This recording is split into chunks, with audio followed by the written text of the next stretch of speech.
همه ما مقداری تاب‌آوری درون خودمون داریم. اما این ویژگی به دلایل مختلفی میتونه دستخوش تغییر قرار بگیره. مثلا حضور ما توی رابطه صمیمی میتونه تا حدی تاب‌آوری ما رو کاهش بده. البته موقعیت جغرافیایی هم بی تاثیر نیست. مثلا شاید ما تو محل کار خودمون بسیار فرد منعطف و تاب‌آوری باشیم، اما توی خونه اصلا اینطور نباشه. در مجموع تاب‌آوری یکی از ارکان‌های مهم موفقیت. و اگه برای خودمون اهداف بالایی در نظر داریم، باید هرچه زودتر روی پرورش این مهارت کار کنیم. زن موفق میتونه تحصیل کرده باشه، خانه‌دار باشه، شاغل باشه یا هر کار دیگه‌ای. اما بذارید با یه ضرب‌المثل بیشتر براتون توضیح بدم. یه ضرب‌المثل معروفی هست که میگه اگه از آسمون لیمو ترش هم برات بارید، تو باهاش لیموناد بساز. تاب‌آوری همون دستوریه که میگه چطور لیموناد بسازی. تاب‌آوری چیز پیچیده‌ای هم نیست. یه ویژگیه که به همه کمک میکنه تو در شرایط سخت بتونن عملکرد بهتری داشته باشن. برای رسیدن به این ویژگی باید 4 تا رویکرد داشته باشیم. با حقایق مواجه بشیم. شماتت و سرزنش عادلانه‌ای داشته باشیم. چارچوب بندی دوباره انجام بدیم. به خودمون زمان بدیم. توی قدم اول حقایق رو یک بار دیگه بازگو کنیم و با اونا مواجه بشیم. توی این مرحله از اغراق یا کوچک‌نمایی پرهیز کنیم و فقط به اون چه رخ داده بدون قضاوت بپردازیم.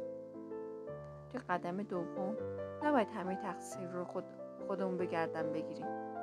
همه اتفاقات مختلف تقصیر ما نبوده، پس مسئولیت اون بخشی از مشکل رو که مقصرش ما بودیم به عهده بگیریم. توی قدم سوم زمانی که کل اتفاق رو بازگو کردیم، وقتی بررسی نکات مثبتش هست، چون بهتره که این رو بدونیم اوضاع میتونست خیلی بدتر از این هم باشه. قدم چهارم هر حادثه‌ای به روی ما اثراتی میذاره. همه ما به زمان کافی نیاز داریم تا با این اثرات کنار بیاییم. پس لازمه به خودمون فرصتی برای ترمیم و شروع دوباره بدیم. میخوام چند تا روش بهتون بگم که کمک میکنه در کوتاه مدت و خیلی سریع تاب‌آوریتون رو افزایش بدیم. مورد اول، انعطاف پذیر باش. در مواجهه با مشکلات سعی کن غرور، لجاجت، باورهای قدیمی و عادت‌هاتو بذاری کنار و انرژیت رو برای پیدا کردن راه حل استفاده کنی. مورد دوم، راحت‌تر بپذیر. اگر اتفاقی بدی رخ داد، این رو بپذیر که زندگی همیشه به مراد دل ما نیست و بعضی وقتها ساز ناکوک میزنه. صبر کن تا ازش گذر کنی. مورد سوم، درس بگیر. یه جمله قدیمی هست که میگه چرخ روزگار بهترین معلم آدمه. خب این معلم بعضی وقتها با سختی ها به ما درس میده. از سختی هایی که اتفاق میفته درس بگیر تا بتونی سریعتر رشد کنی. مورد چهارم، عقب وایسا. مسیری که اومدی رو یه نگاه بنداز. ادامه راه رو هم رصد کن. بذار به درک دقیقی از جایی که هستی برسی.